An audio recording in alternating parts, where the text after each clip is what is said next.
Good morning students. आज हम आपके लिए लेके आए क्लास 8th में chapter first the Indian constitution. Indian constitution की बात करें तो कॉन्स्टिट्यूशन शब्द हमारे दिमाग में आते आता है संविधान। संविधान वो चीज होती है जो कुछ लिखित नियम कानूनों का एक पुंज होता है, एक बैग होता है, इसलिए इसको कहा है written documents in which we find such rules is called a constitution. मतलब वो एक मिला जुला रूप, वो एक ग्रुप ऑफ डॉक्यूमेंट्स, वो लोगों का डॉक्यूमेंट्स का समूह जो हमें रूल रेगुलेशन के बारे में बताता हो या हमें सिस्टम से डालना सिखाता हो, वो क्या कहलाता है? हमारा कॉन्स्टिट्यूशन कहलाता है, संविधान कहलाता है। संविधान के कुछ बताए हैं द इंडियन कॉन्स्टिट्यूशन की फीचर, इसके कुछ की फीचर बताए हैं कि इसके क्या क्या की फीचर हैं जिसके आधार पर हमारा संविधान लिखा गया है। प्यारे बच्चों, मैं आपके नॉलेज के लिए बताऊं, दुनिया का सबसे बड़ा लार्जेस्ट कॉन्स्टिट्यूशन हमारा इंडिया का है। रिटन डॉक्यूमेंट से सारा लिखा हुआ है, लिखित और निर्मित संविधान है हमारा। और इसका अच्छी बात इसकी ये है कि दुनिया के तमाम जो कॉन्स्टिट्यूशन है उनकी सबकी स्टडी करने के बाद जो उसका कुछ डिस्क्रिप्शन या कुछ सार निकला वो हमारे कॉन्स्टिट्यूशन में उन्होंने डाला है। इसलिए कहा गया है कि सार सार को गहीरे तोता दे उड़ा है। जो इम्पोर्टेंट चीज थी वो हमने ली और बाकी को हमने क्या कर दिया? उड़ा दिया, छोड़ दिया। तो की फीचर में फर्स्ट की बात करें हम, फेडरलिज्म। फेडरलिज्म का मतलब होता है संघवाद। संघवाद का मतलब है कि हमारे भारत में क्या होगा, अनेक डिफरेंट स्टेट होंगे, राज्य होंगे, उन सब राज्यों का एक क्या होगा? फेडर होगा, उसका एक संघ होगा। वो संघ मिलकर क्या करेंगे? हमारे कॉन्स्टिट्यूशन को चलाएंगे, संविधान को चलाएंगे। हम बात करें जैसे फॉर एग्जांपल, क्या राजस्थान स्टेट वहां दिल्ली में जाके या संघ में जाकर क्या सरकार चलाता है? ऐसा नहीं। हम क्या करते हैं, हमारे रिप्रेजेंटेटिव चुन के भेजते हैं और वो एमपी मेंबर ऑफ पार्लियामेंट वहां जाते हैं, वहां संविधान के रूप में शपथ लेते हैं और शपथ लेके हमारी सरकार को चलाते हैं, हमारी स्टेट की बात को वहां रखते हैं। इसलिए क्या कहा कि फेडरलिज्म है, संघवाद के रूप में बना हुआ है, संघ को इसमें पावरफुल बनाया गया है और सभी स्टेट मिलकर एक संघ बनाते हैं, संघ के अकॉर्डिंग, कॉन्स्टिट्यूशन के अकॉर्डिंग हमारी सरकार चलाते हैं। दूसरी इसकी खास बात क्या बताई? Parliamentary form of the government. यहाँ पर संसदीय सरकार होती है। इसका मतलब ये नहीं कि मेजोरिटी पार्टी चाहे जैसे बहुमत से अपनी सरकार बनाकर चाहे जैसे रूल रेगुलेशन फॉलो करवाए, नहीं, ये पार्लियामेंट्री है, संसदनात्मक शासन व्यवस्था है। इस संसद के दोनों सदनों में 2/3 2/3 मेजोरिटी के साथ किसी भी रूल रेगुलेशन को लागू किया जाता है, उसके बाद में ही ये कानून बन पाता है और एक बार फिर वो किसके पास भेजा जाता है?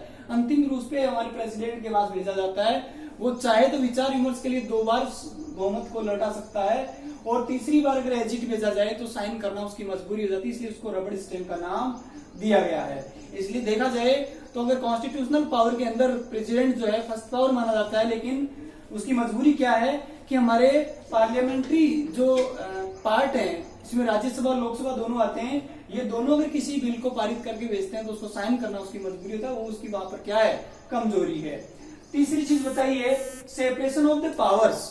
यहाँ शक्तियों के लिए विभाजन की बात की गई है और ये बहुत ही इंपॉर्टेंट बात है। प्यारे बच्चों, मैं आपको बता दूं, अगर सेपरेशन ऑफ पावर नहीं होगा, हम एक एग्जांपल ले लें स्कूल का। अगर स्कूल के अंदर डायरेक्टर, प्रिंसिपल या सीनियर टीचर, जूनियर टीचर या 4th ग्रेड कर्मचारी ये अलग अलग अगर अपने अपने सुप्रीम पावर के अकॉर्डिंग काम नहीं करेंगे तो एक दूसरे में लड़ाई झगड़े या विवाद उत्पन्न हो जाएंगे। इन सब चीजों को मिटाने के लिए हमने हमारे कॉन्स्टिट्यूशन में क्या डाला? सेपरेशन ऑफ पावर डाला कि हम शक्तियों का क्या करेंगे? विभाजन करेंगे। हम बताएंगे बाकायदा कि कौन सा पावर जो है स्टेट का होगा, कौन सा पावर हमारे सेंटर का होगा, कौन से पावर ऐसे होंगे जो दोनों के मिले जुले होंगे। तो हमने सेपरेशन ऑफ पावर डाला ताकि इन दोनों में कॉम्बिनेशन बना रह सके। फिर चौथी बात आती है फंडामेंटल राइट्स। हमने नागरिकों को, यहाँ के लोगों को क्या दिए?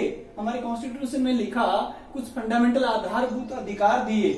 वो अधिकार इसलिए दिए ताकि लोग अपना जीवन अच्छे से जी पाए, अपनी जिंदगी को अच्छे से मूवमेंट करा पाए।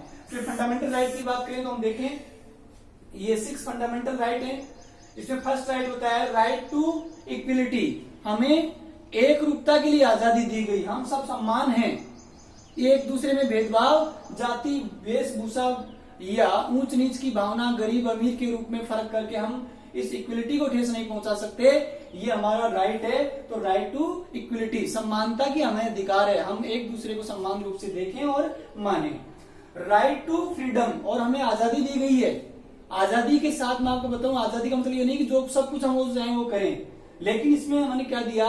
हमारे कुछ राइट्स हैं, हमारे राइट्स के साथ कुछ ड्यूटीज बनी हुई होती हैं। उन ड्यूटीज को फॉलो करते हुए हमें क्या दी गई है? फ्रीडम दी गई है। हम ड्यूटीज फॉलो करेंगे तो खुद ब खुद हमें आजादी मिल जाएगी। जैसे मैं आपको बताऊं कि आपको किसी मंदिर, मस्जिद, गुरुद्वारे में जाने का क्या है, राइट है, आप जा सकते हैं, आप घूम फिर के आ सकते हैं, दर्शन करके आ सकते हैं, लेकिन हथौड़ा लेके उस मूर्ति को, स्टेच्यू को तोड़ने की कोशिश करोगे तो आपको बाहर कर दिया जाएगा, पनिश किया जाएगा। इसका मतलब आप ये नहीं कह सकते मेरी आजादी छीन ली, क्योंकि आपने अपनी ड्यूटीज को फॉलो नहीं किया। इसलिए राइट टू फ्रीडम का हमें राइट मिला हुआ है, आजादी की, हमें व्यक्ति की आजादी हमें मिली हुई है। राइट टू अगेंस्ट एक्सप्लॉइटेशन, हमें शोषण के विरुद्ध अधिकार दिए गए हैं। अगर हमारा कोई शोषण करता है तो हम उसके खिलाफ कार्यवाही कर सकते हैं, उसके खिलाफ हम कंप्लेन कर सकते हैं। तो हमें राइट टू एक्सप्लॉइटेशन का अधिकार दिया गया, शोषण के विरुद्ध हमें जो है अधिकार दिया गया है। फिर बताया है right to freedom of religion, हमें किसी भी धर्म को मानने की आजादी दी गई है। हम चाहे इसको हिंदू, ईसाई या इस्लाम, किसी भी धर्म को हम, बौद्ध से सब इन धर्मों को हम मान सकते हैं, बौद्ध वगैरह, ये सभी धर्मों को मानने का हमें अधिकार मिला हुआ है। कोई भी किसी भी धर्म को जबरदस्ती हमसे मनवा नहीं सकता, ये हमें राइट मिला हुआ है। फिर बात करें कल्चरल एंड एजुकेशनल राइट, हमें कल्चरल, सांस्कृतिक और शैक्षिक रूप से अधिकार मिले हुए हैं। हम किसी भी कल्चरल को, हम किसी भी संस्कृति को फॉलो कर सकते हैं, किसी संस्कृति को मान सकते हैं। एजुकेशनल राइट है, हम किसी भी माध्यम में जाकर शिक्षा ग्रहण कर सकते हैं या हमारी एजुकेशन को पूरा कर सकते हैं, इसमें भी हमें कोई रोक नहीं सकता। जिस प्रकार एक माँ का फर्ज है बच्चे को दूध पिलाना, उसकी ड्यूटीज है, और बच्चे का राइट है दूध पीना, तो उसका राइट और माँ का क्या हो गई, वो ड्यूटी हो गई। इसी प्रकार हम बात करें कि एक बच्चे को राइट है एजुकेशन का, वो शिक्षा का अधिकार रखता है, लेकिन उसके मम्मी पापा या उसके पेरेंट्स की ड्यूटीज क्या है, उसको स्कूल में भेजना, उसको अवसर देना। इस प्रकार एक का राइट दूसरे की क्या बनती है, ड्यूटीज बनती है। तो ड्यूटीज और राइट एक ही सिक्के के दो पहलू, इनको दोनों को अलग अलग नहीं किया जा सकता। मतलब ये हुआ कि अगर आप ड्यूटीज को छोड़ते हो तो आपके राइट्स अपने आप हटा लिए जाते हैं, और राइट्स को फॉलो करते हो तो ड्यूटी आपको बाय डिफॉल्ट पैदा करनी पड़ती है, उनको पूरा करना पड़ता है। अब आती है last and final right to constitutional remedies, हमें संवैधानिक उपचारों का अधिकार दिया गया है। डॉक्टर बाबा साहब भीमराव अम्बेडकर ने बहुत अच्छी बात ये लिखी है, राइट टू कॉन्स्टिट्यूशनल रेमेडीज। अगर संविधान में कुछ कमियां हैं, संविधान में कुछ कोई इन फ्यूचर आकर या समय के अनुसार कोई बदलाव की बात आती है, तो हमें कॉन्स्टिट्यूशनल रेमेडीज दी हैं, संवैधानिक उपचारों का अधिकार। अगर हमारे कोई राइट छीनता है तो हम उसके खिलाफ भी कार्रवाई कर सकते हैं। संविधान में कोई बदलाव की बात आएगी तो उसको भी हम रेमेडीज के माध्यम से, कुछ विशेष नियम्स के माध्यम से उसमें सुधार कर सकते हैं या उनका उपचार कर सकते हैं। मतलब इसमें कोई दोष है तो उनको दूर किया जा सकता है, ऐसा इसमें लिखा हुआ है। और लास्ट आता है आपका सेक्युलरिज्म। ये सेक्युलरिज्म की बहुत बड़ी पावर में इसमें दी है, क्योंकि हिंदुस्तान एक सेक्युलर कंट्री है, इसमें सभी धर्मों को समान रूप से अधिकार दिए गए हैं। तो सेक्युलरिज्म संप्रभु राष्ट्र है, तो सभी प्रकार की संप्रभुता यहाँ पर दी गई है, सोवरेंटी यहाँ दी गई है। और धर्मनिरपेक्षता इसका एक गुण है, ये किसी भी धर्म का सम्मान करे इसकी मर्जी, लेकिन ये अपमान करने का इसको राइट या हमारा कॉन्स्टिट्यूशन नहीं देता। तो सेक्युलर कंट्री है, धर्मनिरपेक्ष राष्ट्र है, इसमें सभी धर्मों का सम्मान रूप से आदर किया जाता है। तो प्यारे बच्चों, मेरे ख्याल से इंडियन कॉन्स्टिट्यूशन आप समझ चुके होंगे, और फिर भी अगर कोई प्रॉब्लम हो तो आप ऑडियो वीडियो को जो है 2 बार सुन सकते हैं और पता कर सकते हैं। Thank you.